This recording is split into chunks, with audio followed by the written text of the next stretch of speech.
वो पुरानी लाश जहां बैठी थी, वहां का माहौल इतना भयानक था कि मीरा के पैर थिरक गए। उसकी आंखों में डर दिखने लगा था। अंजलि ने अपने हाथों से अपना चेहरा छुपा लिया, लेकिन उसकी आंखें अब भी कुर्सी पर बैठी उस मुर्दा लाश को देख रही थीं। यह लाश सिर्फ एक इंसान की नहीं थी, यह कुछ और थी। उसके आसपास एक अजीब सी बू थी, जैसे उस जगह का हर कोना मौत से भर गया हो। कुछ तो गड़बड़ है यहां, विक्रम बोला। उसका गला सूख रहा था। राहुल आगे बढ़ा।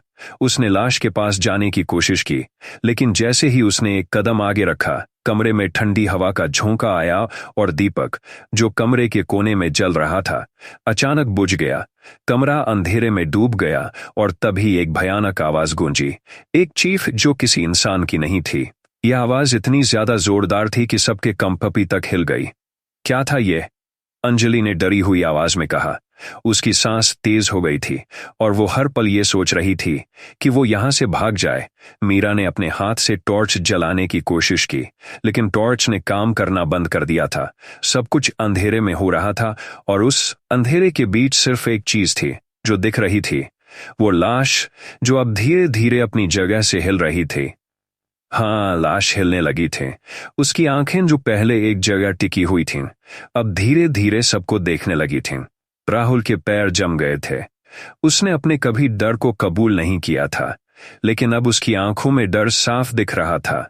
उसने ऐसी चीजें कभी अपने जहन में नहीं सोची थीं, जो अब उसके सामने हो रही थीं। लाश हिल रही है। विक्रम का गला सूख गया था। उसकी आवाज में डर साफ था और तभी लाश ने अपने हाथ को उठाया।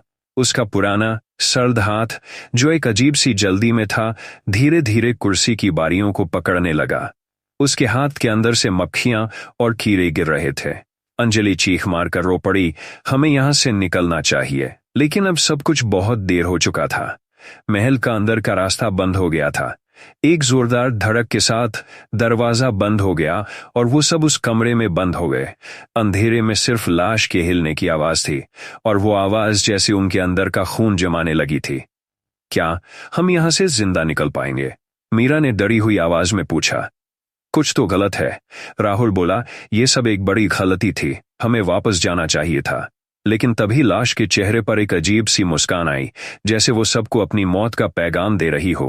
लाश के साथ एक पुरानी आत्मा जुड़ी थी और वो आत्मा अब खुश थी कि उसे नए सर्द ठंडे होठों से एक आवाज निकाली, तुम लोग कभी यहां से जिंदा नहीं जाओगे। उसी वक्त कमरे के कोने से एक परछाई निकलकर उनकी तरफ बढ़ रही थी।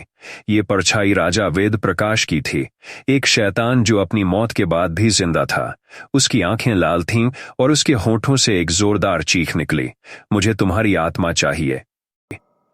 यदि आपको यह कहानी पसंद आई हो तो वीडियो को लाइक करें और चैनल को सब्सक्राइब करें, ताकि आप अगले एपिसोड का इंतजार न करें और सबसे पहले देख सकें।